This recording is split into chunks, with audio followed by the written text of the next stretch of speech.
এই সরকারের কোনো জবাবদিহি নেই, একটাই ভাবনা ক্ষমতায় থাকতে হবে, এমন মন্তব্য করেছেন বিএনপি মহাসচিব মির্জা ফখরুল ইসলাম আলমগীর। দুপুরে জাতীয় প্রেস ক্লাবে এক আলোচনা সভায় এই মন্তব্য করেন তিনি। জামায়াতে ইসলামীর রাজনীতি সমর্থন না করলেও তাদের কৌশল বিজ্ঞানসম্মত বলে মনে করেন বিএনপি মহাসচিব। বিস্তারিত আউলাদ বাবলুর প্রতিবেদনে। রোববার জাতীয় প্রেস ক্লাবে বিএনপি প্রতিষ্ঠাতার ৪৩তম মৃত্যুবার্ষিকী উপলক্ষে জিয়াউর রহমান ফাউন্ডেশন আয়োজিত এক আলোচনা সভায় প্রধান অতিথি হিসেবে যোগ দেন দলটির মহাসচিব মির্জা ফখরুল ইসলাম আলমগীর। স্লোগান দিয়ে রাজনীতি করলে হবে না, জেনে শুনে রাজনীতি করতে হবে। এ সময় তিনি জামায়াতে ইসলামীর রাজনীতি সমর্থন না করলেও তাদের কৌশল বিজ্ঞানসম্মত বলে মত প্রকাশ করেন আর প্রশংসা করেন তাদের স্টাডি সেল ও জ্ঞান চর্চা নিয়ে। আমি জামায়াতে ইসলামের রাজনীতির সমর্থন করি না, কিন্তু জামায়াতে ইসলামের যে কৌশল, তাদের যে রাজনীতির যে প্রক্রিয়া অত্যন্ত বিজ্ঞানসম্মত।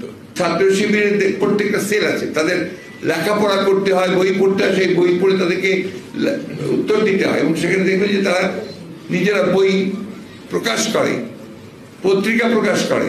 এইগুলো কিন্তু আপনার চর্চাটা যদি না থাকে, জ্ঞানের চর্চা ছাড়া, জ্ঞান ছাড়া আপনি কখনো সাকসেস অর্জন করতে পারবেন না।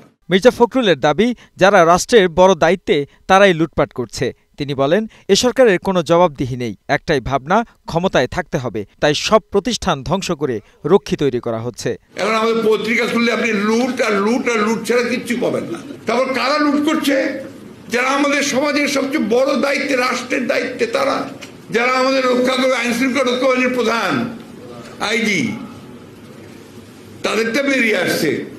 সংসদ সদস্য চোরাচালানির সঙ্গে জড়িত, টুকরা টুকরা হয়ে যায়। কোন সমাজ?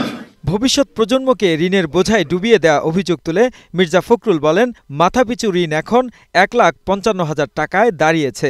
কোনো দিকে কোনো জবাব দিতে নাই, কোনো চিন্তা নাই, কিচ্ছু নাই। একটাই শুধু আমাকে ক্ষমতায় বসেই থাকতে হবে, এখান থেকে আমাকে নড়াতে পারবে না। Aulad Bablu, global television, Dhaka. সেই সমস্ত প্রতিষ্ঠানগুলোকে ধ্বংস করে দিয়ে